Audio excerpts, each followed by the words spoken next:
Hello everyone and welcome back to my channel. It's Kay here, wishing you a happy day. I've just been working on some bits and pieces as I do, and I'm calling these my shares for June. I think I might have done one like this earlier in the month. I'm not quite sure, I can't remember. However, I wanted to share my butterflies with you. Aren't they just lovely? I am just so pleased with them. There are several here, as you can see, because true to always, I'm batch cooking. I don't quite know what I'll do with them, to be honest, but I am absolutely thrilled with how they've come together. I picked up the freebie offered by Shabbydabbydo Dah. The Digigirls are so generous, and what with it being COVID and people not being allowed to get out and about and go where they would wish to normally, they have stepped up and have been really kind and generous with their work, and they've been sharing freebies for people to have something to do whilst all of this is going on. So I collected that, and when it came to printing out the freebies, which is two or three even wonderful sheets of these butterflies, I decided that I would try the melted wax vellum that Nina Ribena shared.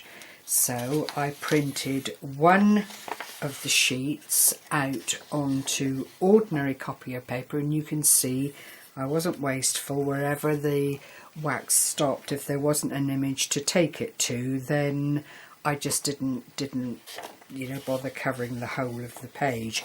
But literally all you do is print out what it is you want to turn into faux vellum, and then you heat up candle wax, have a clean surface, pop your print on top of, I don't know, some kitchen roll or something absorbent anyway, and then you melt your candle wax over the top with a flat iron, and then you mush the wax into the paper with the iron, turn it over a couple of times to get rid of any excess. This is the original on card, so I cut out that one. I then cut out the vellum, and part of the other sheet, although I don't think I've got it quite to hand, is a series of the small, I've got what's left here, a series of the small butterflies, which I also did the vellum melted candle wax on, and then it was just a question of fussy cutting them all out, and that's quite straightforward because it's not terribly crinkly lines that you need to work with. I didn't bother inking them or anything at this stage because I wanted them to look natural, which I think they do. I did use a little bit of washi because to anchor them together I just used a staple, as you can see, through the main body, and then curled the wings to give them this sort of in-flight look, which I think is absolutely gorgeous. I just love it. It's very dimensional, so I think if you were to send them out in gifts or anything, you would need to send them to a crafter who would then go on and plump them up and make them look the way they are intended to be. So I thought I would share those with you because they really are. I mean, the butterflies are such a delight anyway. It was a freebie, so I will link Shabbydabbydo Dah's page underneath this video so that you can go along, check out her Etsy store and pick up the butterflies from there. The one condition is that you are a subscriber, and I don't think that's a bad thing. You know, it's when you're giving work of this calibre away, it's nice to know that it's going to go somewhere where it is received well and used and, you know, made something of, but they are just, you could just pin them quite nicely and have them as mobiles or hanging from trees, or just a you know, a topper decoration on the card. It would be entirely up to you. So that's those little lovelies. I hope you like them and you'll go along and check out the link below. I then went on to batch cook some some paper bags. Yes, paper bags. Now, I'd gone to my local store and they had this lovely, oh, that one's stuck inside, this lovely wrapping paper for 99p a roll. And as you can see, it's got the stars on it and so on. So I thought, right, I'll have a row of that for 99p. I'll just get it and show you. It's not too far away. And all I did, it's, they're calling it gift wrap, 3 metres times 69 centimetres, made in the UK. Recyclable gift wrap is what it comes down to. But in essence, it is only brown paper, and then they've stamped the little stamp on it, which I thought was really lovely. And it originates from the Netherlands, would you believe? So there we are. Another little special something from the Netherlands, don't you know? But I then decided that I would make the bags. They're all pretty much the same size because I used my Stampin' Up die. You can make them without. They're very simple. You just cut out a size, fold it over at the back, and then seal up the bottom. Get your pinking shears out and just trim across the top. But this, because the paper is quite unwieldy and I just needed to cut a wedge off it to get the size that I wanted, it just made sense to put them through the die cutting process. You can see I've used one of these little die cut doilies, which I absolutely adore. I think this one was from the range, maybe £1, £1.25, I can't remember now, but you know, it appealed to me. So I put one of those on, and then I made some tiny little tags, offset them, as you can see, tied a bit of well, it's actually crochet yarn through the top because I wanted something quite fine, inked around the edges of the bag. And you know, I think that's come out at a really nice size that you could use in journals if you wanted to, or just pack little bits and pieces in it. That's 3 3/4, and this is just roughly speaking by 5 1/4, or 5 2/8, 5 2/8. But it is a lovely size to work with and would fit the giving gifts scenario very nicely. You could put some little bits and pieces inside. They're not gusseted, but you know, they are, I think, quite a good size.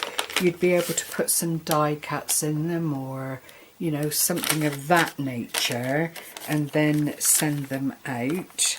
So I made quite a few of those. This is what I do. Same with the butterflies. You know, you just keep going, and then you stop and you think, oh my gosh, how many have I made? Oops, well, that's an awful lot.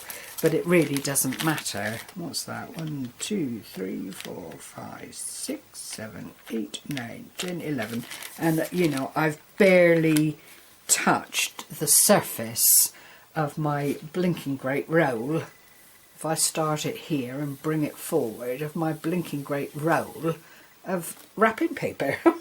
So I'm very pleased with that little purchase, as you can imagine.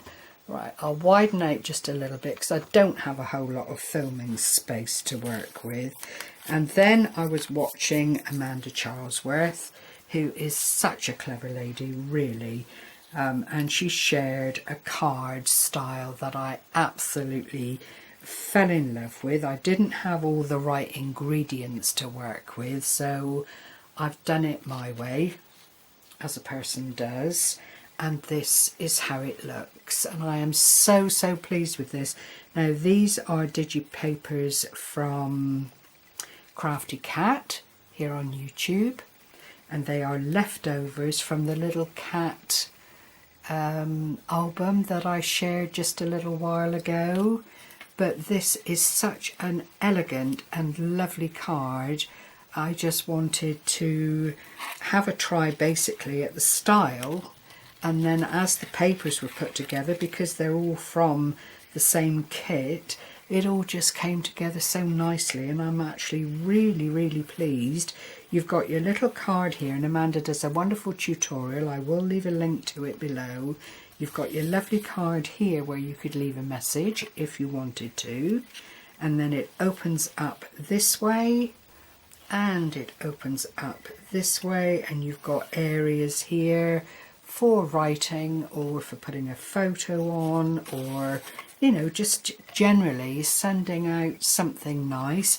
It could, if you didn't do any more to it, you could anchor it down on the back and have that as a journal page just as it sits there, and I think that would be rather lovely too. But I'm sure Amanda's already thought of that. This was just to promote this new style of card, which I think is gorgeous. I've got the little bee from another leftover digi that I was using, another of the little doilies. I then cut out this kind of daisy shape 3 times and used mirror board and offset each of the petals so that it became really quite fulsome, and that then became the main front of the card. A little bit of organza ribbon to finish, and it's tidy. There's the back, and just such a lovely card to give, and it does stand quite well. What you need to do is sort of have it like that, if you get the gist of the shape. So looking at it, you're seeing the glorious paper and the front of the little card, and it will stand there like that quite nicely on a flat surface. So that was that one, and then of course I just had to go on and make another one because I was so pleased with how the first one came out. And I had a little bit of the Dreamcatcher paper that I used back along for another project, so I've managed to clear quite a few scraps in using this card, which is always good. And this time I've let the designer paper speak for themselves. This is from the pad that I used before that I'd got in the works, and it's got a little bit of foiling on it, which I'm hoping you can see, and then the lovely little dream catchers, and it opens up in exactly the same way. I had these feather stickers and I thought, right, I'll use up one of those and utilise that in the making of the card. And then again, you've got this area where you can write, add photos, or just simply decorate. It's entirely up to you.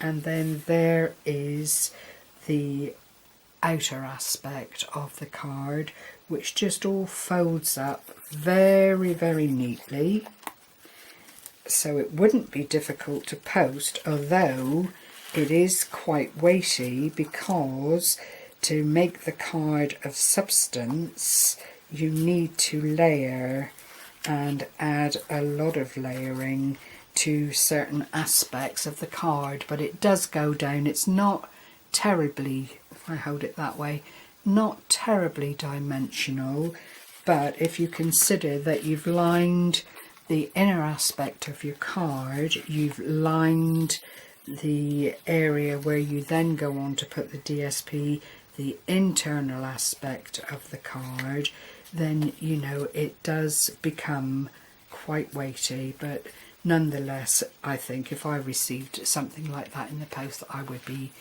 very, very happy. So that concludes that. I have been working on other things, but I can't share them because I'm doing a private swap with someone, so that you'll see once my swap partner has received hers, and it's quite a long ways off, so I will not trouble you with any of that at the moment. So there are my little makes for the month of June, and I have to say I've had lots and lots of fun putting them together. Of course the weather yesterday helped tremendously. Not being a foul weather dog walker, you know, we kind of had a very quiet day yesterday, which was really, really lovely. So twaddling as Betsy Doodle would say, I'm twaddling away here, so I will leave that thought with you and wish you all well and happy crafting. Speak to you all again soon. Take care. Bye bye for now.